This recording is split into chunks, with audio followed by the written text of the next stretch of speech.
আসসালামু আলাইকুম, সবাই কেমন আছেন? আশা রাখি সবাই ভালো আছেন। আজকে আমি মুরগির মাংস রান্না করব একদম নরমালভাবে এবং খেতে অসাধারণ হবে। প্রথমে আমি তেল গরম করে তেলে 2-3টা দারচিনি এলাচ দিয়ে দিয়েছি, একটা তেজপাতা দিয়ে দিলাম। এখন দিয়ে দিলাম পেঁয়াজগুলো হালকা লাল হয়ে আসলে একে একে মশলাগুলো দিয়ে দিব। এখন দিয়ে দিব রসুন বাটা, পেঁয়াজ বাটা, 2-3টা আপনার শুকনো মরিচ ব্লেন্ড করে পেস্ট করা একসাথে।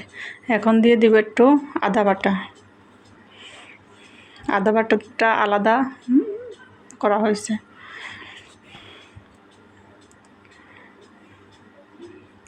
মশলাগুলোকে সুন্দরভাবে এভাবে তেলের উপর নেড়ে চেড়ে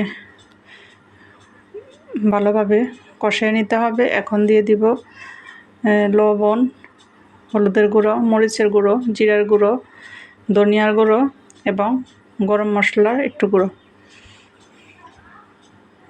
সবগুলো মশলা এভাবে কষিয়ে নিতে হবে। তেলের উপরে ভালোভাবে কষানো হয়ে গেলে আমি একটু পানি দিয়ে দিয়েছি।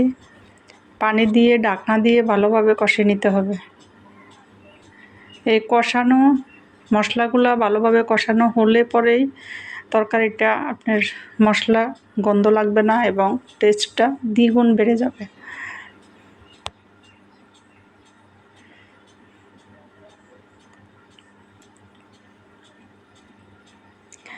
মশলাটা ভালোভাবেই কষানো হয়ে গেছে।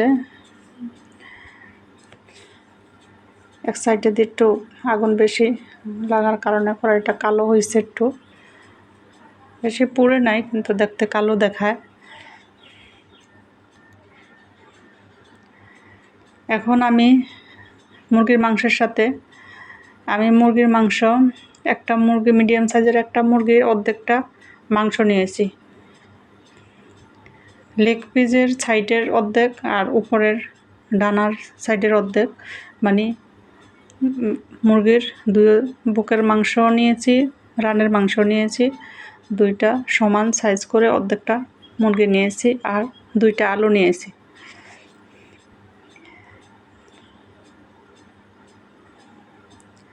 এইভাবে মুরগির মাংসগুলো ভালোভাবে আমি এই মশলার সাথে কষিয়ে নেব।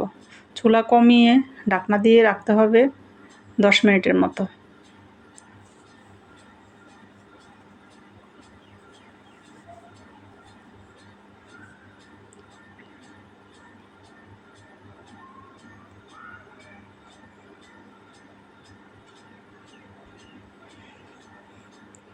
এই যে আমার মুরগির মাংসগুলো একদম সুন্দরভাবে কষানো হয়ে গেছে।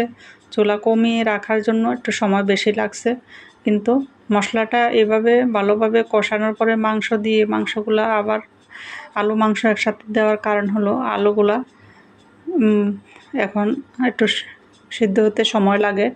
এই কারণে ফার্মের মুরগি যেহেতু তাড়াতাড়ি সিদ্ধ হয়, এই কারণে মুরগির মাংসের সাথে আলুগুলা দিয়ে দিলেই ভালো হয়। এখন আমি স্পেশালভাবে দিয়ে দিব কাঁচা টমেটো। সেটা আমার গাছেরই, দিয়ে দিলাম 3-4টা কাঁচা টমেটো কেটে। এই কাঁচা টমেটোগুলা দেওয়ার কারণে ফার্মের মুরগির যে এই নর্মাল স্বাদ, এই স্বাদটাকে আরেকটু বাড়িয়ে আলাদা একটা টেস্ট নিয়ে আসবে। এখন আমি পরিমাণ মতো পানি দিব। যেহেতু আমি ঝোল মাংস রান্না করব, একটু বেশি করেই পানি দিব। সিদ্ধ হওয়া তরকারিটা সিদ্ধ হওয়া পর্যন্ত পানিটা কমে আসবে। ঝোলটা হয়ে গেলে আমি ঢাকনা দিয়ে রাখবো আরও 5 মিনিটের মতো। 5 মিনিটে আমার ঝোলগুলা টেনে তরকারিটা হবে একদম আমি যেভাবে যতটুক ঝোল চাই আমি অতটুক হয়ে আসলেই চুলা বন্ধ করে দিব।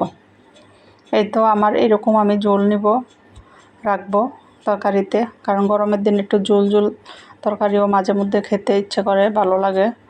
আর কাঁচা টমেটো দিয়েছি যেহেতু এই ঝোলটা অন্যরকম একটা স্বাদ আসবে।